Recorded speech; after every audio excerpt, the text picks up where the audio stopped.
Good afternoon. I hope सब लोग अच्छे होंगे।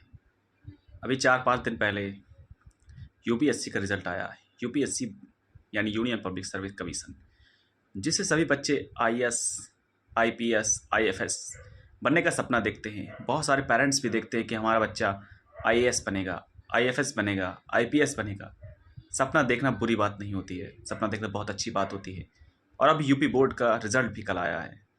इसमें बहुत सारे बच्चे 12th पास आउट हुए होंगे। उसके बाद उनके पेरेंट्स सोचते होंगे कि हमारा बच्चा आगे चल के आईएएस बनेगा। देखिए, सोच बुरी नहीं होती है, लेकिन सबसे पहले उसको समझना भी बहुत ज़रूरी होता है। इस बार टोटल पोस्ट यूपीएससी में, जिसको आप आईएएस बोलते हैं, आईएएस नहीं बल्कि यूपीएससी का एग्ज़ाम होता है। आईएएस तो उसमें एक पोस्ट होती है। इस बार जो वैकेंसी थी 1116 वैकेंसी थी, और उनके लिए लगभग 10 लाख लोगों ने फॉर्म डाला।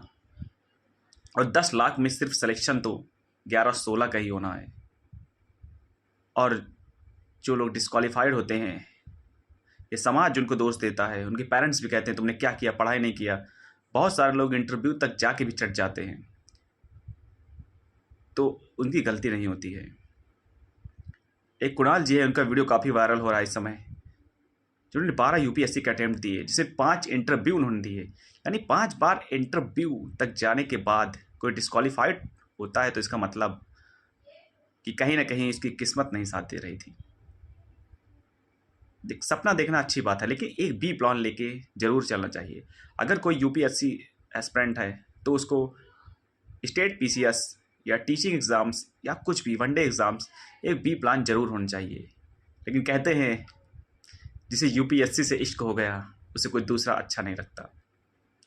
तो ये बात कहीं ना कहीं सच भी है, क्योंकि जिसने आईएएस और आईपीएस का सपना देख लिया, उसे दूसरा कुछ कहाँ अच्छा लगेगा। लेकिन जो मेरा पर्सनल ओपिनियन है, वैसे तो मैं इतना बड़ा नहीं हुआ हूँ, फिर भी जितना मेरा इतने सालों का अनुभव है, टीचिंग का अनुभव है, तो उसके अनुसार यूपीएससी का तो उनका अनुभव नहीं है, लेकिन इतना तो पता है कि 0.2% सक्सेस रेट है। जहाँ 10 लाख लोग फॉर्म भरते हैं, वहाँ सफलता बहुत कम लोगों को मिलती है। सोचिए, जहाँ 10 लाख लोगों ने फॉर्म भरा, वहाँ फाइनल सिलेक्शन तक सिर्फ और सिर्फ 1116 लोगों का सिलेक्शन हुआ। तो रिस्क तो है, लेकिन अब ये कह दें कि तैयारी करना छोड़ दें, ऐसा कुछ नहीं है। अच्छा, इसमें एक चीज़ और देखा गया, कुछ बायस चीज़ें आई हैं। जैसे केवल 42 लोग, मतलब आप लोग 1116 में से केवल 42 लोगों का ही सिलेक्शन हिंदी मीडियम से हुआ है, बाकी सारे लोग इंग्लिश मीडियम से थे। अब कुछ लोग कहते हैं, यूपीएससी का मानना है कि जो लोग इंग्लिश में आंसर लिखते हैं वो सही लिखते होंगे, हो सकता है, या फिर हमारे हिंदी मीडियम में कंटेंट की कमी है। कुछ कोचिंगों ने अच्छा अभियान चलाया और अच्छे मटेरियल की वजह से 42 लोगों का सिलेक्शन हुआ, लेकिन फिर भी कम है। हमारे हिंदी भाषी देश में, जहाँ हमारी राजभाषा हिंदी है, वहाँ केवल 1116 में से केवल 42 लोग का हिंदी मीडियम सिलेक्शन, ये बहुत बुरा दर्शाता है। और फर्स्ट रैंक तो काफ़ी सालों से नहीं आया किसी का हिंदी मीडियम से। तो कहीं ना कहीं इसका भी रुझान पेरेंट्स का इंग्लिश मीडियम की तरफ बढ़ता है, कि सोचते कि हमारे बच्चे इंग्लिश मीडियम में जाएं। सही भी है, लेकिन मैं सभी पेरेंट्स से एक बात कहना चाहता हूँ कि सक्सेस रेट को देखते हुए ही अपने बच्चों को प्रिपरेशन कराएं। आपके पास बी प्लान होना चाहिए कि अगर बच्चा आपका सफल नहीं हो पाया तो वो सेकंड प्लान क्या करेगा। केवल एक सर्विस के भरोसे नहीं रहना चाहिए, क्योंकि सक्सेस रेट बहुत है। एक वैकेंसी निकलती है, लाखों लोग फॉर्म डालते हैं, सिलेक्शन कुछ हज़ारों का होता है। अच्छा, यूपीएससी में इस बार सीटें अच्छी थी, 1116 सीट, और 400-500 सीट तो हमेशा ही रहती हैं। अच्छा, उसमें बहुत लोग का समझते हैं कि अगर किसी ने आईएएस निकाल दिया तो उसको डीएम ही बनना पड़ता है। नहीं, बहुत सारी पोस्ट है इसमें।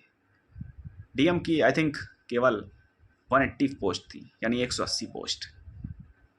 और आईपीएस जिसमें एसपी बनते हैं, उसकी पोस्ट केवल 200 थी, यानी 200। बाकी लोगों को तो कोई भी जॉब करनी पड़ेगी सेंट्रल लेवल की, लेकिन वो ऑफिसर रहेंगे, ये तो है। और वो जो ऑफिसर बन चुके हैं, जिनका सिलेक्शन नीचे हुआ है, इवन वो भी हर बार एग्ज़ाम फिर से देते हैं ताकि उनको डीएम की पोस्ट मिल जाए, ताकि उनकी रैंक अच्छी आ जाए।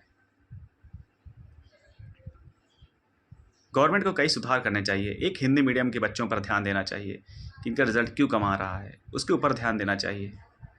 और सबसे बड़ी एक दिक्कत है, यूपीएससी में एक सीसैट एग्ज़ाम होता है।